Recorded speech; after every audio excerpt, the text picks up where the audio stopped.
Hello मित्रों, स्वागत है तमारू भारतीय किचन गुजराती में। तो आज हूँ तमारी साथे शेर करीश ट्रेडिशनल मिठाई सुखड़ी ની રેસીપી। આમ તો આપણે બધા જ ગુજરાતીઓના ઘરમાં સુખડી તો બનતી જ હોય છે, પણ આજે આપણે આ સુખડી અમુક ટિપ્સ અને ટ્રિક સાથે બનાવીશું, જેનાથી તમારી સુખડી પહેલી જ વારમાં એકદમ પોચી રૂ જેવી અને ખાવામાં પણ એકદમ ટેસ્ટી એવી બનીને તૈયાર થશે। જો તમને મારી રેસીપીઓ ગમતી હોય અને હજી સુધી મારી ચેનલને સબસ્ક્રાઇબ ન કરી હોય તો મારી ચેનલને સબસ્ક્રાઇબ કરી લેજો। તો ચાલો રેસીપી શરૂ કરીએ। તો સુખડી બનાવવા માટે મેં અહીં 1 વાટકી જેટલો આપણે ભાખરીનો લોટ લઈ લીધો છે। તમે તેની જગ્યાએ રોટલી માટે આપણે જે ઝીણો લોટ વાપરીએ તમે તેનો ઉપયોગ પણ કરી શકો છો।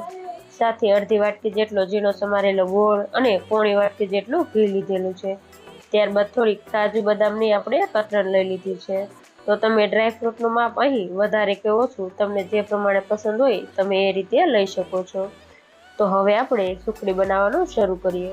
તો એના માટે એક પેનમાં આપણે આ ઘી ઉમેરી દઈશું। તો પહેલાં આપણે આ રીતે ઘી ઉમેરી દઈશું અને ઘીને આપણે એકદમ સરસ રીતે પીગળવા દઈશું। તો આ રીતે આપણે થોડું તેને મિક્સ કરી દઈશું જેથી તે એકદમ સરસ રીતે ઓગળી જાય। તો અડધીક મિનિટમાં જ તમે જોઈ શકો છો આપણું ઘી એકદમ સરસ રીતે પીગળી ગયું છે। તો હવે આપણે તેની અંદર આ રીતે લોટ ઉમેરી દઈશું અને તાવીથાની મદદથી આપણે ઘીને લોટ સાથે એકદમ સરસ રીતે મિક્સ કરી લઈશું। અહીં આપણે આ લોટને શેકતી વખતે ગેસની ફ્લેમ છે તે એકદમ લો જ રાખવાની છે, એટલે આપણો લોટ છે તે એકદમ સરસ રીતે શેકાઈ જાય।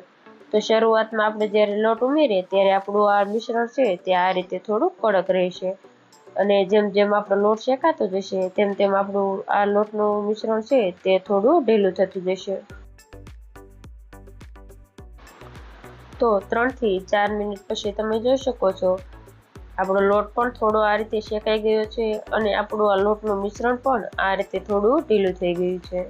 તો જેમ જેમ લોટ શેકાતો જશે તેમ તેમ આપણું આ મિશ્રણ છે તે એકદમ હલકું થતું જશે અને આ રીતે લોટનો કલર પણ થોડો ચેન્જ થઈ જશે। તો અહીંયા લોટને શેકાતા કુલ 12 થી 13 મિનિટ જેટલો સમય લાગશે। તો અહીં આપણે આ લોટને એકદમ સ્લો ગેસની ફ્લેમ રાખીને જ લોટ શેકવાનો છે, તો જ આપણી આ સુખડીનો ટેસ્ટ છે તે એકદમ સરસ આવશે। અને આ લોટને શેકતી વખતે આપણે આ રીતે કન્ટિન્યુ ચલાવતા જ રહેવાનું છે, નહીં તો લોટ છે તે એક જગ્યાએ જો આ રીતે રહી જશે તો તે નીચેથી બળી જશે અને સુખડીનો ટેસ્ટ છે તે બરાબર નહીં આવે। તો એ વાતનું ખાસ ધ્યાન રાખવાનું। તો વધુ લોટને શેકાતા 7 થી 8 મિનિટ જેટલો સમય થઈ ગયો છે અને તમે જોઈ શકો છો લોટ આ રીતે તેમાં બબલ્સ થવા લાગ્યા છે અને લોટ પણ એકદમ હલકો થવા લાગ્યો છે। તો વધુ આપણે લોટને 2 થી 3 મિનિટ સુધી શેકી લઈશું, એટલે આપણો લોટ છે તે એકદમ સરસ રીતે શેકાઈ જાય। તો આ સુખડીમાં જો આવો પરફેક્ટ તમે લોટ શેકી લેશો તો જ તમારી સુખડી છે તે એકદમ પરફેક્ટ એવી બનીને તૈયાર થશે। તો હવે તમે જોઈ શકો છો આપણો લોટ છે તે એકદમ સરસ રીતે શેકાઈ ગયો છે। તો લોટ જ્યારે એકદમ સરસ રીતે શેકાઈ જશે એટલે તેમાંથી એક સુગંધ પણ આવવા લાગશે અને આ રીતે તેમાંથી બબલ્સ પણ થવા લાગશે, ત્યારે સમજી જવું કે આપણો લોટ એકદમ સરસ રીતે શેકાઈ ગયો છે। તો હવે આપણે તેની અંદર 4 થી 5 ચમચી જેટલું આપણે દૂધ ઉમેરી દઈશું અને એકદમ સરસ રીતે મિક્સ કરી લઈશું। આપણે જ્યારે દૂધ ઉમેરીએ ત્યારે આપણી ગેસની ફ્લેમ છે તે થોડી હાઈ કરી દેવાની અને આ રીતે કન્ટિન્યુ ચલાવતા જઈ આપણે 2 થી 3 મિનિટ સુધી શેકી લેવાનો, એટલે આપણું દૂધ છે તે બળી જાય અને આપણું મિશ્રણ છે તે થોડું ડ્રાય થઈ જાય। જો આપણે આ સમયે આ રીતે થોડું દૂધ ઉમેરી દઈશું સુખડીમાં તો આપણી સુખડી છે તે એકદમ સોફ્ટ એવી બનીને તૈયાર થશે। તો શરૂઆતમાં આપણું મિશ્રણ આ રીતે થોડું ઢીલું થઈ જશે, પણ જેમ જેમ તમે આ રીતે ચલાવતા જશો અને કૂક કરતા જશો તેમ તેમ આપણું આ બેટર છે તે થોડું ડ્રાય થઈ જશે। તમે અહીં 2 થી 3 ચમચી જેટલી ઘરની જો મલાઈ હોય તો તમે મલાઈ પણ ઉમેરી શકો છો, તો પણ તમારી સુખડી એકદમ ટેસ્ટી એવી બનીને તૈયાર થશે। તો 1 થી 1.5 મિનિટ પછી તમે જોઈ શકો છો આપણું આ સુખડીનું મિશ્રણ છે તે આ રીતે થોડું ડ્રાય થવા લાગ્યું છે।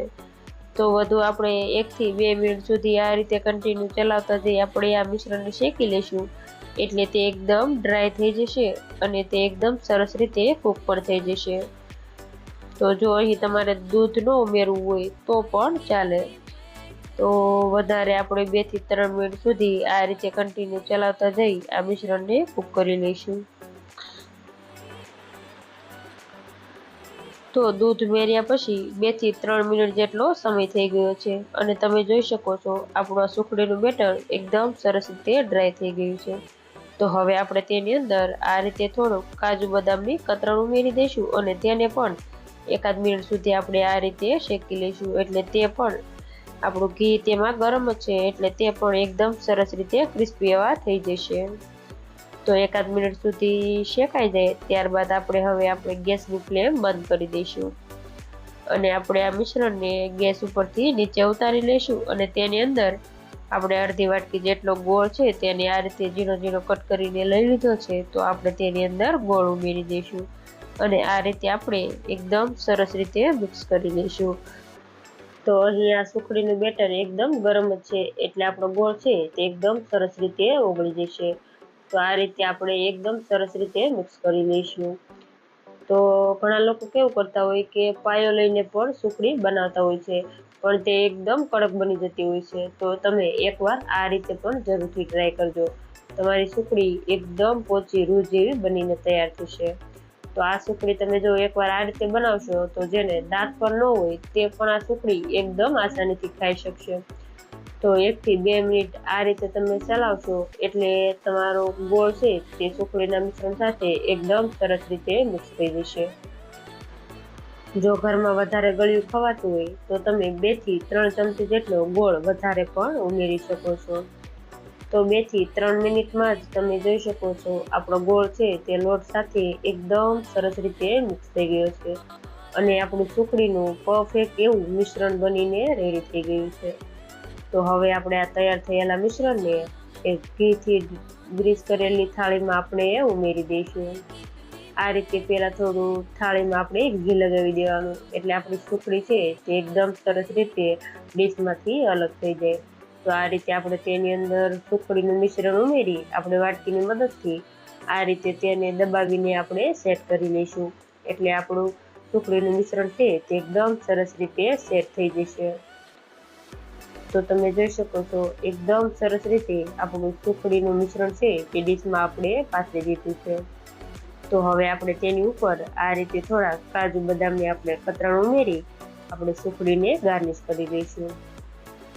તો આ રીતે પહેલાં આપણે થોડા કાજુ બદામ ઉમેરી દઈશું ત્યારબાદ આપણે તાવીથાની મદદથી આ રીતે હલકું હલકું આપણે પ્રેસ કરી દઈશું એટલે આપણે કાજુ બદામ છે તે સુખડીમાં એકદમ સરસ રીતે સેટ થઈ જાય. ત્યારબાદ આપણે ઉપરથી આ રીતે થોડું સૂકા કોપરાનું ખમણ આપણે ઉમેરી દઈશું. આ સૂકા કોપરાનો ખમણનો ટેસ્ટ સુખડીમાં ખૂબ જ સરસ આવે છે પણ જો તમને ન ગમતું હોય તો તમારે સ્કીપ કરી દેવાનું. તો હવે આપણે આ રીતે ચાકુની મદદથી આપણે સુખડીના પીસીસ કરી લઈશું. તો અહીં તમને નાના મોટા જે રીતે ગમે તમે એ રીતે સુખડીના પીસ કરી શકો છો. તો તમે જોઈ શકો છો એકદમ સરસ રીતે આપણા સુખડીના પીસ થઈ ગયા છે. તો હું તમને આ રીતે એક પીસ કાઢીને પણ બતાવી દઈશ. તો તમે જોઈ શકો છો આપણી એકદમ પરફેક્ટ એવી પોચી રૂ જેવી સુખડી બનીને તૈયાર થઈ ગઈ છે. તો જો તમે પણ આ રીતે કોઈ દિવસ આ સુખડી ન બનાવી હોય તો એકવાર જરૂરથી ટ્રાય કરજો. તમારી સુખડી પણ આ રીતે એકદમ પોચી રૂ જેવી અને ખાવામાં પણ એકદમ ટેસ્ટી એવી બનીને તૈયાર થશે. તો તમને આ રેસીપી કેવી લાગી મને કમેન્ટમાં જરૂરથી જણાવજો અને જો મારી રેસીપી તમને પસંદ આવી હોય તો મારા વિડીયોને લાઈક કરજો, શેર કરજો અને મારી ચેનલને સબસ્ક્રાઈબ કરજો અને આવી જ નવી રેસીપીઓના વિડીયો જોવા માટે બાજુમાં આપેલા બેલ આઇકન પર ક્લિક કરજો જેથી તમને મારી નવી આવનારી રેસીપીઓના નોટિફિકેશન સૌથી પહેલાં મળે.